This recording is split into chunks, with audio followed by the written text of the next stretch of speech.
오늘은 빌립보서 1장 1절 말씀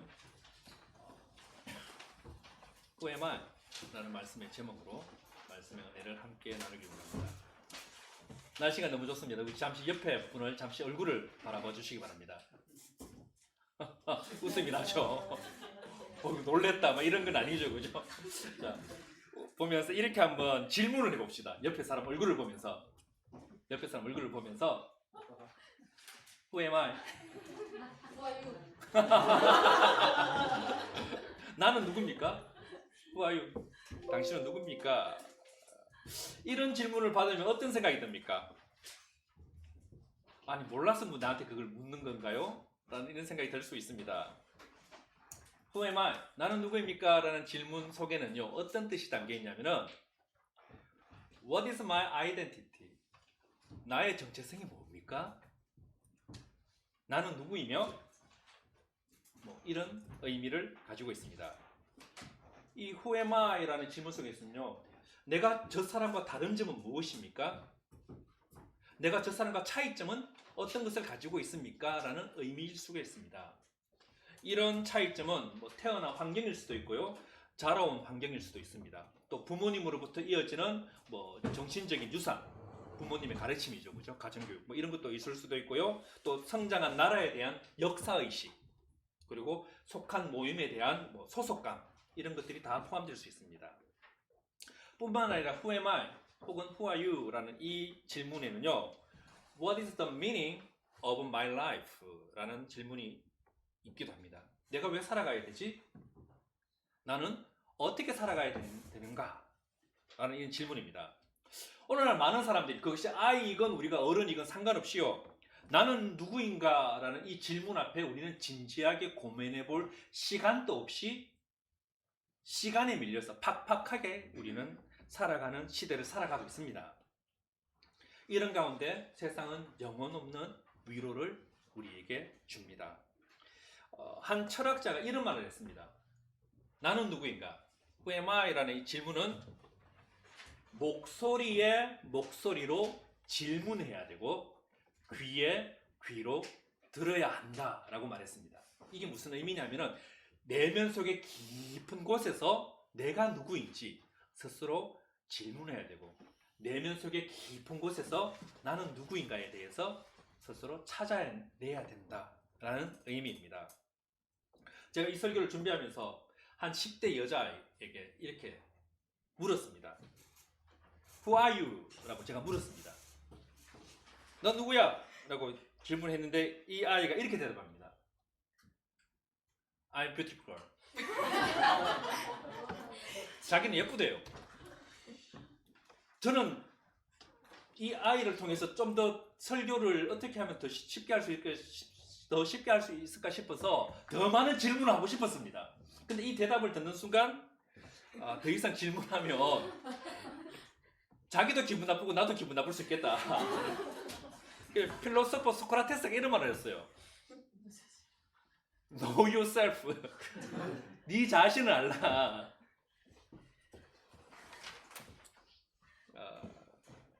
우리가 Who am I? 라는 질문 속에는요 나와 당신과 이런 관계에 대한 질문이기도 합니다. 그죠? 관계에 대한. 내 옆에 내 남편이 앉아있으면 나는 뭐가 됩니까? Who am I? 라는 질문 속에서 나는 아내가 되겠죠. 내 옆에 내 친구가 있으면 나는 너의 친구 이렇게 될 것입니다. 또 내 옆에 내 자녀가 앉아있다 이러면 나는 뭐가 됩니까? 엄마가 되든지 아빠가 되든지 이런 관계가 형성이 됩니다. 그런데 만약에 제가 나의 자녀들에게 내 자녀가 저에게 Who are you? 라고 물었을 때 나는 호산나교회 담임 목사야 라고 이렇게 말하진 않을 겁니다. 그죠? 그렇게 이야기하지 않을 겁니다. 우리는 신앙생활하는 그리스도인들입니다. 신앙생활하는 그리스도인인데 우리가 신앙생활하면 떠오르는 게 뭡니까? 교회에서 봉사하는 것. 교회에서 봉사하는 것을 우리는 신앙생활 이렇게 많이들 생각하십니다. 신앙생활이라는 것은 하나님은 누구신가? 그리고 나는 누구인가를 알아가는 그런 과정. 이 과정이 신앙생활입니다.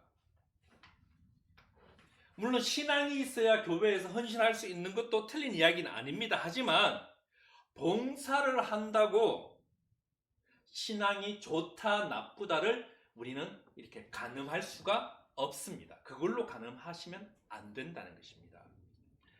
우리는 흔히 교회에서 신앙이 좋다라는 분들이 때로는 신앙이 흔들리는 것을 많이 보게 됩니다. 그죠?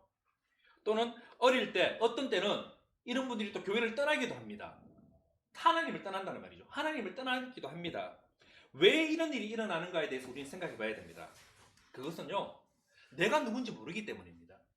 내가 누군지 모르니까 나에 대한 의식이 좀 부족하니까, 또한 나에 대한 빈곤한 자의식, 내가 누군지에 대해서 그리스도 안에서, 내가 예수 안에서 내가 누군지에 대한 의식이 부족하니까 혼란을 겪는 겁니다. 그 혼란을 이런 혼란을 겪고 있는 많은 그리스도인들을 우리는 볼 수가 있습니다. 저는 이 예배를 통해서 우리 모든 예배자들이 주님께서 주시는 말씀, 이 말씀과 은혜로 나는 누구인가에 대한 분명한 자의식을 가질 수 있기를 축복합니다. 또한 주님이 주시는 말씀과 은혜로 자의식이 흔들리는 분들에게 이 말씀으로 인해서 도움을 주고 또한 그들을 다시 하나님께로 인도할 수 있는 전도자들이 되시기 축복합니다. 오늘 본문의 이 사도 바울도요, 자기의 정체성에 문제를 가지고 있었던 사람입니다. 문제를 겪었습니다. 이 바울이라는 사람은 율법을 통해서 자기는 사랑하는 하나님의 존재, 율법 안에서 내가 최선을 다해서 하나님을 사랑하며 세상을 살아가면 자기가 누구인지 알 수 있다라고 생각했던 것 같습니다. 그래서 율법으로 인해서 뭡니까? 사람을 정죄했던 것입니다. 율법으로 인해서 사람을 정죄하는 것을, 사람을 핍박하는 것을 당연하다고 생각하며 살아갔던 그런 사람입니다. 그런데 우리가 잘 아시다시피 바울은 하나님을 온전히 알지 못했습니다.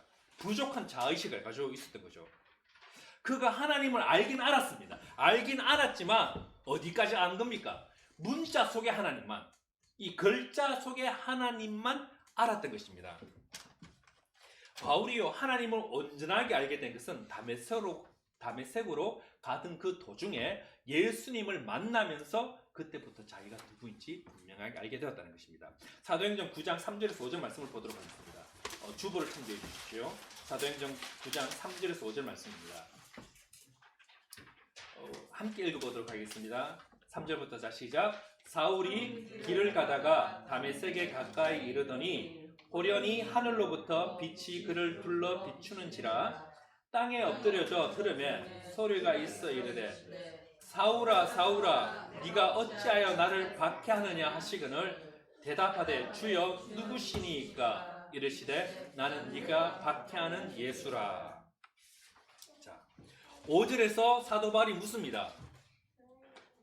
Who are you, Lord? 당신 누구십니까? Who are you, Lord라고 묻습니다. 이에 대해서 예수님의 대답은 무엇입니까?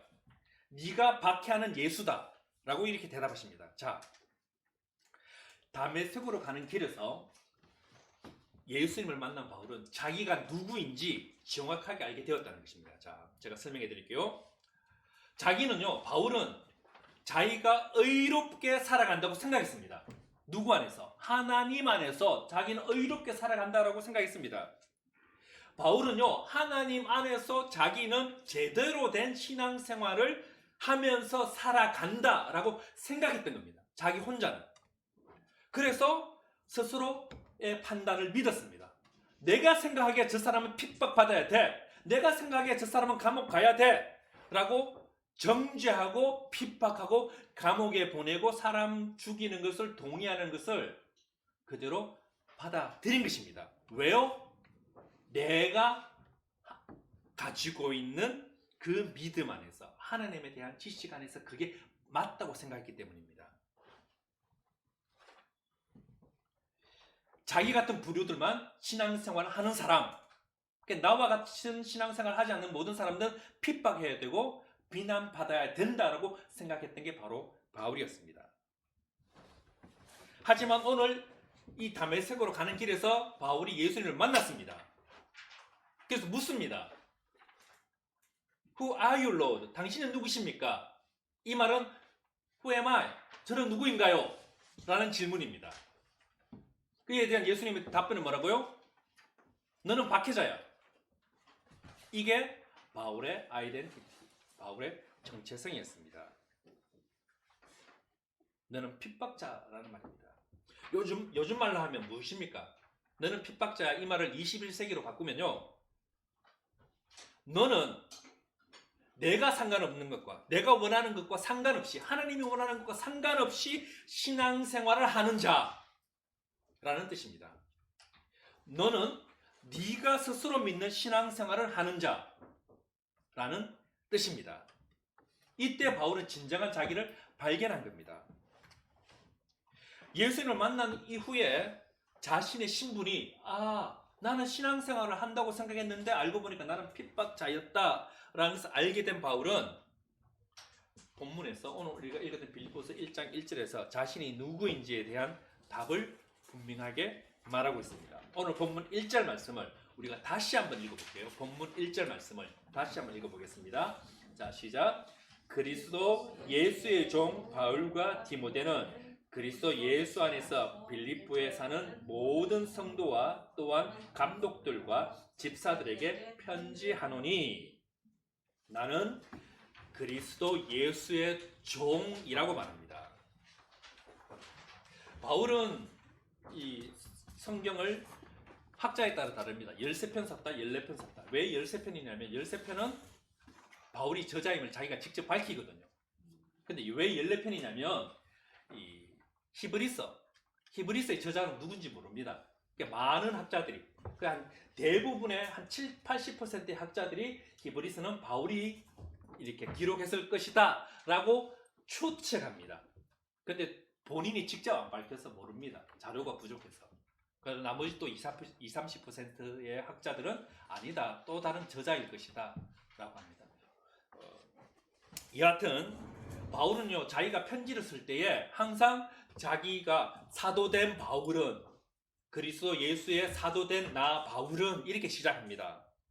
그런데 오늘 빌립보에서는요, 그리스도 예수의 종 바울 이렇게 이야기하고 있습니다. 바울이 다른 데는 종이라기보다는 사도라는 말을 먼저 쓰는데 왜 여기서는 종을 썼을까를 우리 한번 생각해 봐야 됩니다. 사도라는 의미는요, 제가 여러분들을 위해서 잠시만 설명드릴게요. 사도라는 말은 우리가 누구한테 쓰냐 하면은 예수님의 12제자한테만 사도라는 말을 씁니다. 왜냐하면 예수님의 직접 만나고 예수님의 가르침을 받았다 해서 사도. 그러면 그 사도들의 제자들이 있겠죠.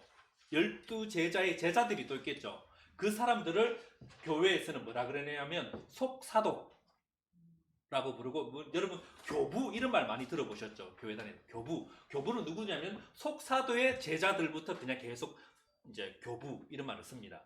그러니까 사도라는 말은 예수님을 직접 만난 사람을 교회에서는 사도라고 말합니다. 고린도전서 9장 2절을 잠시 보도록 하겠습니다. 고린도전서 9장 2절 말씀을 보면요, 제가 읽어드릴게요. 다른 사람들에게는 내가 사도가 아닐지라도 너희에게는 사도이니 나의 사도됨을 주 안에서 인친 것이 너희라 라고 이야기합니다. 자, 물론 고린도 교회를 향해 이야기하는 거지만 고린도 교회 안에도요, 사도라 하면 아까 제가 뭐라고요? 예수님을 만나고 예수님의 가르침을 받은 사람이어야 되잖아. 근데 바울 너는 아니잖아 라고 말하는 사람들이 있었고, 아니야, 바울은 사도야 라고 말하는 사람들이 이 두 부류의 사람이 있었습니다. 아까도 말했지만 사도는 예수님의 제자들입니다. 그죠? 우리는 보통 베드로, 요한 이렇게 이야기하지만 실질적으로 사도 베드로, 사도 요한, 사도 야고보 이렇게 표현할 수 있겠죠. 근데 왜 고린도 내에서도 사람들이 바울에 대해서 당신은 사도가 이다 아니다 말하냐면은 예수님의 만났지만 가르침을 받지 않았다. 다메섹에서 예수님 만났잖아요. 근데 가르침을 받지 않았기 때문에 당신은 사도가 아니야 라고 말하는 사람이 있고, 아니야, 예수님 만났고 예수님과 대화했잖아. 가르침을 받았잖아. 그래서 당신은 사도야 라고 말하는 부류들이 어쨌든 존재했던 것입니다. 근데 이 빌립보 교회에서는 바울이 뭐라고요? 자신을 사도라 말하지 않습니다. 예수 그리스도의 종이라 말합니다. 종. 이것을 통해서 알 수 있는 것은요, 바울과 빌립보 교회는요, 내가 사도야 라고 말하지 않아도 되는 관계가 되었다는 것입니다. 빌립보 교회는 사도 바울의 사도권을 그대로 인정했다, 존중했다, 이렇게 볼 수가 있습니다. 그래서 사도된 바울이 아닌 예수 그리스도의 종된 바울이라고 지금 편지를 쓰고 있는 것입니다. 여러분, 드라마 보시면 이런 장면들이 있습니다. 꼭 드라마의 마지막 순간, 마지막 5초에 이런 장면이 나오죠. 어떤 나이 많은 어머니가 젊은 남자나 여자한테 찾아가서 막 웁니다. 울면서 뭐라 그럽니까? 내가 네 엄마야, 저 사람이 너가 아버지야, 뭐 이렇게. 막장 드라마 처음 봅니까? 그런 거 보셨죠, 그죠? 우리가 어떨 때 그런 장면이 나옵니까? 서로 모를 때, 엔딩 장면인데 서로가 모를 때, 그죠? 서로가 모를 때 그런 장면이 나옵니다. 서로가 인정받지 못할 때, 자신의 엄마임을, 자신이 자식임을 밝혀야 할 때 이런 대사들이 나옵니다. 보통은 우리가 어떻게 합니까? 내가 네 엄마야 이런 말을 합니까? 아니죠. 내가 네 엄마야 이렇게 집에서 내가 네 엄마야 이러면 이거 분위기 이상해집니다. 내가 네 남편이야 뭐 이러면, 그죠? 분위기 이상해집니다. 설명할 필요가 없습니다. 바울이 이렇다는 거, 지금 바울이 빌립보 교회에게 나는 사도야 라고 말할 필요가 없었다는 것입니다. 왜냐하면 빌립보 교회는 바울이 사도인 걸 알고 있었기 때문입니다. 서로 설명할 관계가 아니어도 된다는 것입니다. 저는 우리의 관계가 이래야 된다고 생각합니다. 서로가 서로를 뭡니까? 존중해야 하는 겁니다. 존중. 서로가 서로에게 대해서, 자신에 대해서 변호해야 되고, 나 자신을 방어해야 된다면 이런 관계는 지속될 수가 없습니다. 우리는 비즈니스로 만난 사람들이 아닙니다. 이 예배의 시간은 비즈니스로 만나는 사람들이 아닙니다. 우리는 예수 안에서 만나는 사람들입니다. 예수 안에서 만나는 사람들. 그래서 뭡니까? 서로의 부족함, 서로의 단점, 서로의 과거와 현재를 안다 할지라도, 그것이 보인다 할지라도 있는 모습, 지금 있는 모습 그대로 뭡니까? 받아줘야 되는 것입니다. 인정해줘야 되는 것입니다.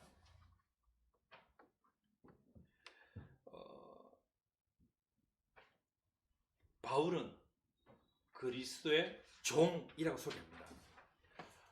여러분 가운데 종을 좋아하시는 분들이 있습니까? 땡땡종 말고 종을 좋아하시는 분들이 계십니까? 사람들은 종을 싫어합니다. 그런데 바울은 자기 자신을 예수 그리스도의 종이라고 말합니다. 자, 성경에서 말하는 종은요, servant라는 의미가 있을 수 있습니다. 이 servant라는 말은 뭡니까?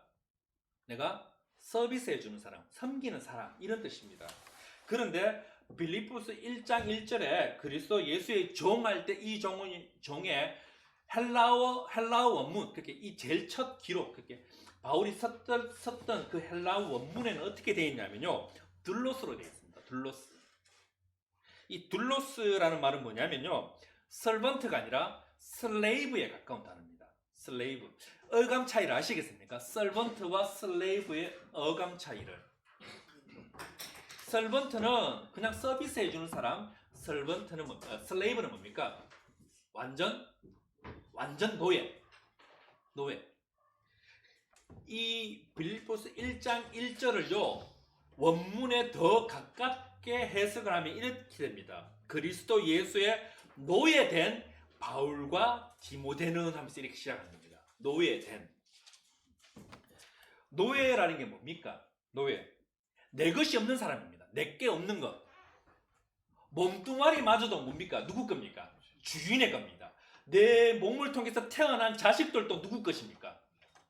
주인의 것입니다. 그게 슬레이브입니다. 바울은요, 자기 자신을 그리스도의 노예라고 말합니다. 근데 여러분 성경에서 어떻게 합니까? 우리는 자유하다, 우리는 자유인이다 말합니다. 요한복음 8장 32절을 보십시오. 요한복음 8장 32절을 보면 이렇게 이야기합니다. 진리를 알지니 진리가 너희를 어떻게 한다고요? 자유케 하리라, 자유롭게 하리라라고 이야기합니다. 하나님을 알면 우리는 자유인이다 라고 말하는데 바울은 지금 뭐라 그럽니까? 나는 노예야 라고 말하고 있다는 것입니다. 종이라고 말하고 있다는 것입니다. 예수를 믿으면 죄의 종이 되었던 우리가 죄에서 자유인이 된다고 분명히 성경이 이야기합니다. 진리가 너희를 자유케 한다고 이야기합니다. 그런데 다메섹에서 예수를 만난 디모데는 왜 지금 자기를 노예, 종이라고 말합니까? 이 종은요, 이 슬레이브는 억지로 묶여진 종이 아니라 뭡니까? 내 자유의지로, 나의 자유의지로 종이라고 말하고 있다는 것입니다. 베드로전서 2장 16절 말씀을 보도록 하겠습니다. 베드로전서 2장 16절 같이 읽겠습니다. 시작. 너희는 자유가 있으나 그 자유로 악을 가리는 데 쓰지 말고 오직 하나님의 종과 같이 하라. 하나님의 슬레이브처럼 하라. 너희는 자유하다고 분명히 바울이 이야기합니다. 우리는 자유인입니다. 하지만 하나님의 슬레이브처럼 살아가야 된다라고 이야기하는 것입니다. 우리는 자유합니다. 주 안에서 다 자유하십니다. 자유한 사람이기 때문에 뭡니까? 내 자유의지로, 내 소망으로 예수 그리스도의 노예가 되기로 작정하신, 결정하고 살아가겠다는 것입니다. 연애편지 보내보신 적이 있으십니까? 연애편지 보내면 제일 앞에 뭐라 씁니까? 사랑하는 누구누구에게, 아니면 마지막에 어떻게 합니까? 당신의 누구누구, 그죠? 이런 말을 씁니다. 물론 저도 경상도 사람이지만 저도 썼습니다. Maybe? 아마 썼을걸요. 한 20년, 30년 전 일이라서. 당신에 속한, 당신의 남자, 당신의 여자, 이 말은 뭡니까? 무엇을 의미합니까? 나는 당신한테 속했다, 이 말입니다. 그죠? 당신한테 속했다. 간지러운 말인 거 압니다. 하지만 이게 뭡니까? 이 말을 쓰므로 서로가 행복해지는 겁니다. 사랑의 관계이기 때문에 우리가 이렇게 합니다. I'm yours. You are mine. 집착이 아니라 넌 내 거야. 집착이 아니라 I am yours. You are mine. 이라고 말하는 것입니다. 속박되어 있는 것과 자유의지로 종으로 드리는 것은 엄청난 차이가 있는 것입니다. 사도 바울은 지금 사랑의 마음으로 뭐라 그럽니까? 나는 그리스도의 노예야 라고 말하고 있다는 것입니다. 로마서 6장 16절 말씀을 보도록 하겠습니다. 로마서 6장 16절 말씀 같이 읽겠습니다. 자, 시작. 너희 자신을 종으로 내어주어 누구에게 순종하든지 그 순종함을 받는 자의 종이 되는 줄을 너희가 알지 못하느냐? 혹은 죄의 종으로 사망에 이르고 혹은 순종의 종으로 의에 이르느니라. 자, 우리는 누구에게든지 뭡니까? 순종할 수 있습니다. 죄에 순종하면 죄의 노예가 되는 거고, 예수님께 순종하면 의에 이른다라고 이야기합니다. 내가 순종하는 대상, 내가 노예로 자발적으로 가는 대상이 뭡니까? 나의 주인이라는 것입니다. 바울이 하는 말이 뭡니까? 나는 자발적으로 예수 그리스도의 종으로 결정했어. 스스로 결단했어. 라고 말하는 것입니다. 세상에 순종하는 존재가 아니라 하나님만을 순종하는 존재로 나 자신을 드리고 그렇게 살아가는 존재가 바로 나 자신이야 라고 지금 빌립보 교회 성도들에게 편지로 문안하고 있다는 것입니다. 일요일에 어떤 일이 벌어졌습니까? 바울은 스스로가 종되었다 라고 생각한 이후로 엄청난 사람들이 바울을 통해서 그리스도께로 돌아왔다는 것입니다. 예수님께만 순종했더니 의의 열매가 맺게 하셨다는 것입니다. 예수님을 만난다는 것은요, 기쁨입니다. 이게 행복입니다. 이게 행복. 저는 우리 호산나 가족들, 우리 모든 예배자들이 나는 예수님의 종입니다 라고 고백할 수 있기를 축복합니다. 설교에 없는 간증을 제가 10초만 하도록 하겠습니다. 설교에 없습니다. 제가 오늘 예배 기다리는데 어떤 분이 이제 예배에 참석하셔서 이런 말을 했습니다. 자기가 오늘 너무 바빠서 나가야 되는데 마음속에서 엄청 갈등했다고. 마음속에서 엄청 갈등했다고. 그래서 예배를 선택했다고 하는데 제가 와, 이래서 내가 목사하는구나. 이래서 내가 목사하는구나. 그 선택 자체가 나는 예수님의 종입니다. 설마 내 얼굴 보러 왔겠습니까? 그죠? 물론 제가 좀 되지만 예? 제가 키가 5cm만 더 컸으면 여러분 저를 텔레비에서 봤어요. 이게 표현을 하지 않았지만 나는 예수님의 종입니다라는 내 자의식의 표현, 내 몸의 표현이 아닐까 생각해 봅니다. 축복합니다. 기뻐서 눈물이 날 것 같습니다. 바울은 자기 자신은 자유함 가운데 있지만 나는 자유함 가운데 있지만 나는 자유의지로 내 의지로 목사 눈치 봐서가 아니라 내 의지로 종되었다고 말하면서 빌립보 교인들에게 어떻게 해야 합니까? Who are you? 라고 묻습니다. 그러면 너희들은 누군가? 라고 묻습니다. 그래서 빌립보 교인들의 정체성도 분명히 말해줍니다. 그게 무엇입니까? 1장 1절에서는 성도라고 이야기합니다. 성도. 나는 그리스도의 성도다라고 이야기합니다. 영어 성경에 보면 all the saints라고 되어 있습니다. all the saints. 자, 이 saint라는 말이 헬라어 원문 성경에서는요 하기오스라는 단어입니다. 하기오스, 헬라어의 하기오스인데 특별하게 이 하기오스라는 단어는요 이 당시에는 신에게만 아니면 신적인 존재에게만 쓰던 단어라고 합니다. 어떤 뜻이냐면 거룩하다, 깨끗하다 라는 의미입니다. 이 하기오스라는 단어가 구약 시대에는요 카데시라는 단어였는데 이게 뭐냐면 이제 구약 시대에 하나님 예배드릴 때 어떻게 합니까? 나의 죄를 이 동물한테 전가시키잖아요. 그죠? 나의 죄가 이 동물한테 주고 이 동물을 죽여서 나의 죄가 사라지게 이렇게 했는데 이 나의 죄를 이 동물에게 다 줬기 때문에 이 양이나 소에게 다 줬기 때문에 나는 이제 깨끗해졌다. 이때 쓰는 말이 깨끗해졌다 말이 하데스라는 카데시라는 말입니다. 카데시. 자, 하나님께서 지금 바울이 빌립보 성도들에게 하는 말이 너희들은 하기오스야. 너희들은 하기오스야. 너희들은 카데시야. 너희들은 거룩해. 너희들은 깨끗해. 너희들은 성도야 라고 말하고 있다는 것입니다.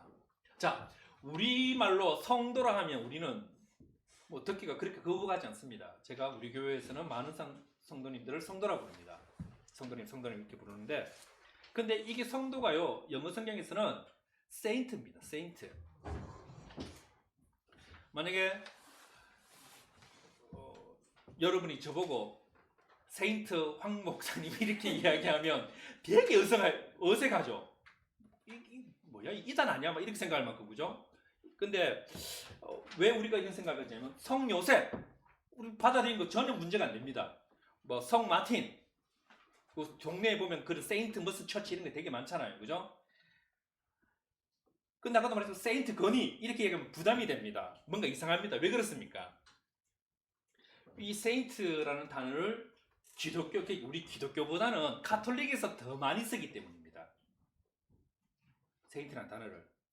가톨릭에서는요, 어떤 사람들을 이게 세인트를 주냐면 한 인물을 보고 그 사람이 죽은 이후에 그 사람에 대해서 삶을 분석합니다. 그 몇 년을 해요.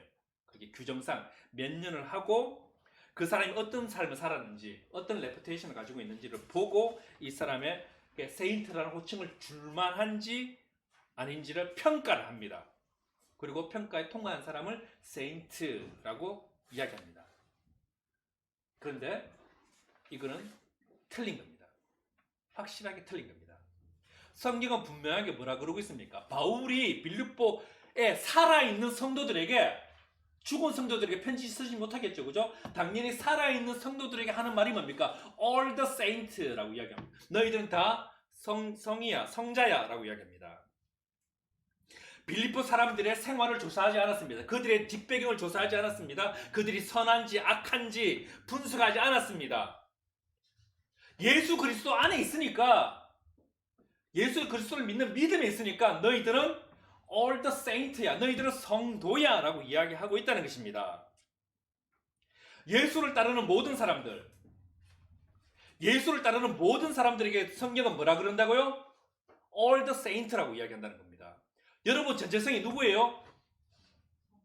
성도라는, 여러분 성도예요, 성도. 여러분이 세인트예요. 여러분이 죽고 난 뒤에 세인트 호칭을 줄까 말까 뭐 교회가 목사가 조사하는 게 아닙니다. 예수를 따르는 여러분 한 분 한 분이 바울의 눈에는요 all the saint인 거예요. 그냥 성도예요, 성도예요, 성자. 이게 성경의 진리입니다. 바울이 예수를 만남으로 스스로의 정체성이 뭡니까? 안 거예요. 내가 누군지. 예수를 만난 사도된 바울은 뭡니까? 스스로 나는 그리스도의 종이라고 이야기합니다. 그리고 우리가 예수 그리스도의, 스스로 예수 그리스도의 종된 사람들이지만 우리는 그리스도 안에서 누구라고요? 성도, 세인트라는 거예요. 우리도요, 예수를 만나서 우리 정체성을, 여러분의 정체성을 분명히 아셔야 됩니다. 주님 나를 떠나소서, 저는 죄인입니다. 나 같은 게, 여러분 성도라니까요. 그런 말은 믿음도 아니고 겸손도 아닙니다. 나 같은 게 하나님 앞에 설 수 있을까? 나 같은 게 뭘 할 수 있을까? 그거 자체가요, 믿음이 없다는 증거예요.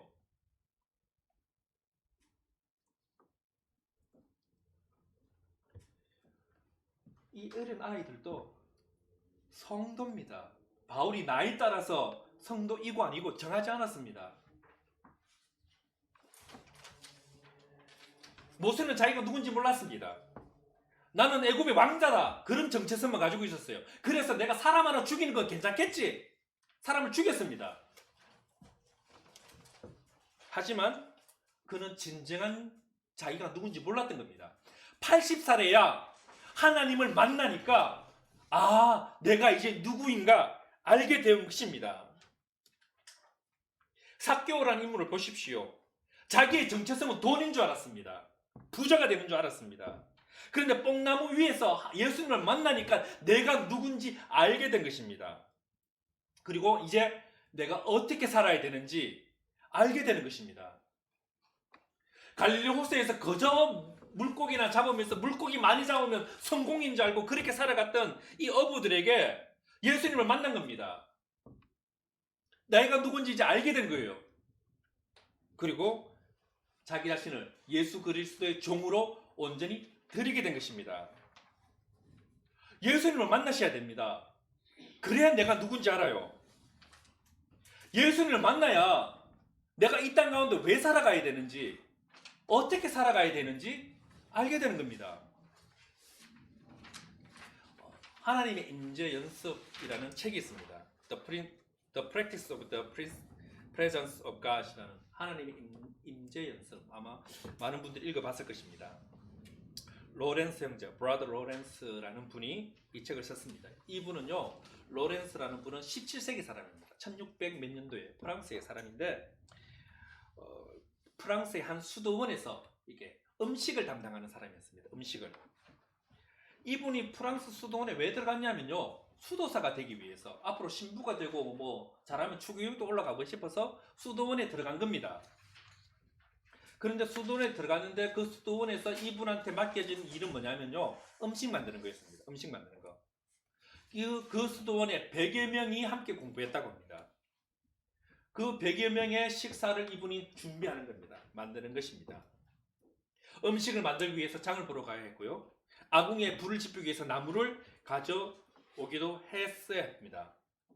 그런 가운데서도 이 로렌스라는 분은요, 하나님이 어떤 분이신지 또 자신은 어떤 사람인지 대해서 고민한 것과 은혜 받은 것을 이렇게 기록해 놓은 겁니다.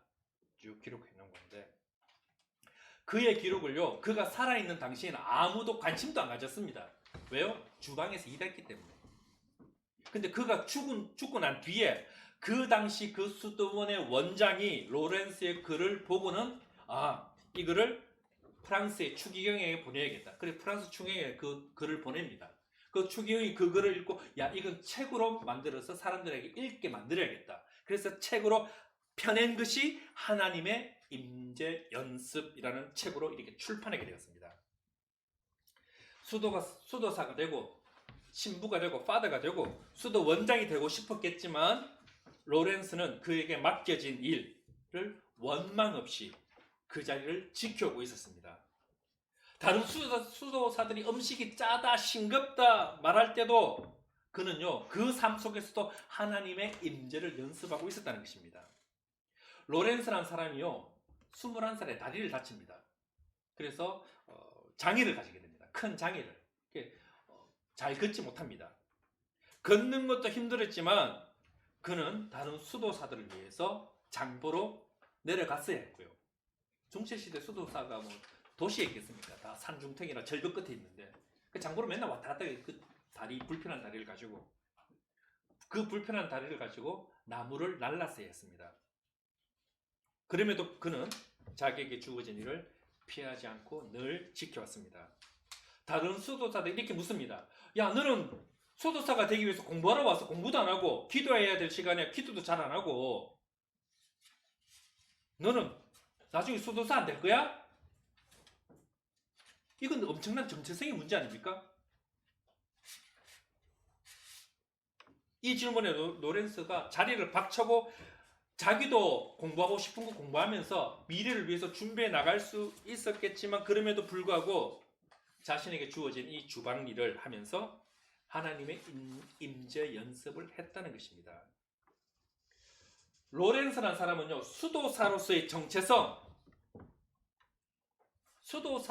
정체성이 아니라 나는 그리스도의 종이라는 확실한 정체성을 가지고 있었기에 그 자리를 지키고 그 주방생활 가운데서도 예수님의 종으로 살아갈 수 있었던 것입니다.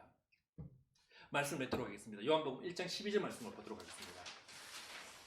요한복음 1장 12절 함께 읽도록 하겠습니다. 시작. 영접하는 자, 곧 그 이름을 믿는 자들에게는 하나님의 자녀가 되는 권세를 주셨으니. 여러분은 누구십니까? 하나님의 자녀, 하나님의 종입니다. 예. 이게 여러분의 정체성이에요. 나 같은 게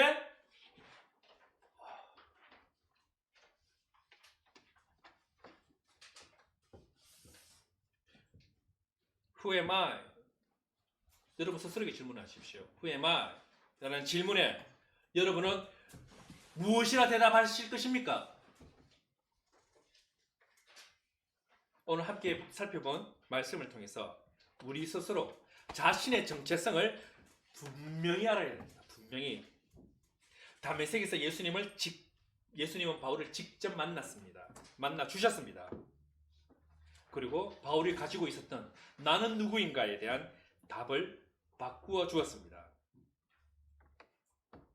저와 여러분들은 이 예배의 시간에 예배를 드리는 여러분들은 나의 자유의지로 그리스도의 종된 사람들입니다. 내 자유의지로 그리스도의 종된 사람들이며 하나님으로부터는요 세인트입니다. 여러분 각자가 세인트입니다. 그런 그리스도인임을 잊지 마시기 바랍니다. 그리고 세인트로서 누릴 수 있는 권세는 무엇입니까? 하나님의 자녀가 되는 권세입니다. 여러분 의지로 나는 주님의 것입니다. 고백할 수 있길 바랍니다. 그리고 예수님을 만나서 자기가 누구인지 분명하게 알게 된 바울은 이제 이 땅 가운데서 어떻게 살아가야 되는지 분명히 알게 되었습니다. 그리스도의 종으로서 바울은 그리스도를 세상에 전하면서 이 땅을 살아갔습니다. 바울도 많은 어려움을 겪었습니다. 그러나 그 모든 어려움을 겪어낼 수 있었던, 이겨낼 수 있었던 원동력은 무엇입니까? 그에게 좋은 신앙의 선배들이 있어서, 친구들이 있어서 도움은 됩니다. 답은 되지 않습니다. 그 어려운 삶 가운데에, 힘든 나의 삶 가운데 여러분이 견뎌낼 수 있는 힘은 제발 목사의 설교가 아닙니다. 여러분에게 좋은 친하게 친구가 있어서도 아니고요. 힘든 가운데도 내가 견뎌낼 수 있는 이유는요, 내가 스스로 그리스도의 종이 되었기 때문입니다. 그 힘으로 이겨낼 수 있는 것입니다. 예수 그리스도의 종이며 성도로서 나의 정체성을 분명히 알기 때문에 바울은 그 삶을 이겨낼 수 있고 견뎌낼 수 있었던 것입니다. 호산나 가족 여러분, 그리고 예배자 여러분, 주 안에서, 예수 그리스도 안에서 본인의 정체성을 분명히 하시기 바랍니다. 그리고 흔들리지 마십시오. 흔들리지 마십시오. 그리고 내가 그리스도의 종으로 내가 이제 어떻게 살아가야 할지 그 이유를 찾으시는 호산나 가족들, 예배자들 되시기 축복합니다. 지금 시간 잠시 기도합시다.